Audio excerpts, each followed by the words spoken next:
వచ్చేవాడు కొత్త వేషంతో వస్తాడు, పోయేవాడు మరో వేషంతో సిద్ధంగా ఉన్నాడు.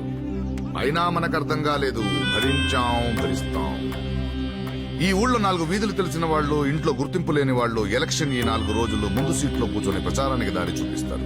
ఆ తర్వాత వాళ్ళు ఏ బస్ ఎక్కారో ఏ బస్ దిగారో ఎవరికీ అక్కర్లేదు. అయినా మనకు అర్థం కాలేదు, భరిస్తాం. చరిత్రలు తిరిగిపోయాయి, రోజులు కరిగిపోయాయి, వానలు కురిశాయి, ఎండలు కాశాయి, మనలో మాత్రం మార్పు లేదు. ఇక్కడ కుల పోరాటాలున్నాయి, మత విద్వేషాలున్నాయి, ఎవడు న్యూస్ పేపర్ వాడుకుంది, ఎవడు అజెండా వాడుకుంది. మనకు మాత్రం ఏడుపు తప్ప మరో భాష చేత కాదు. మన కోపాలన్నీ రైల్వే స్టేషన్ క్యూలో నిలబడి దెబ్బలాడుకోవడానికే, మన జ్ఞానాలన్నీ లోకువగా ఎదురొచ్చే భార్యపై అరవడానికే. అయినా మనకు అర్థం కాలేదు, భరిస్తాం. ఎవడో 4 రెచ్చగొట్టే ముక్కలు మాట్లాడితే చాలా, ఇలా ఎవడు పడితే వాడి వెనకాల వెళ్లిపోతావా? నీ తల్లిదండ్రుల్ని, నీ ప్రేయసిని, నీ ఉద్యోగాన్ని ప్రేమించిన ఆ గుండెతోనే వాటికి ఉప్పొంగిపోతావా? అంత అల్పమైన హృదయమరా నీది? ఛీ!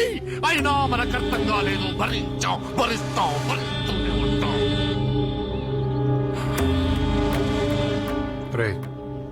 ఈసారి ఎలక్షన్స్ లో ఇన్ని నుంచి పెట్టేద్దాం, జనాలకు ఉపయోగపడతాడు. ఆయన ఒప్పుకోవాలి కదా. ఎవరైనా మనిషికి పని ఇచ్చినప్పుడు ఏంటని తెలుస్తుంది. తిరిగే వాడితో నామినేషన్. సార్, దీని మొత్తానికి కారణం ఆ కుర్రోడేనండి. ఇప్పటిదాకా మనం బలం గురించే ఆలోచించాం, ఇప్పుడు బలహీనత గురించి కూడా ఆలోచించాల్సిన టైం వచ్చిందండి. ఇదిగో ఈ మహానుభావుడు నాడే, ఆ హైదరాబాద్ నుంచి వచ్చాడు చూడండి,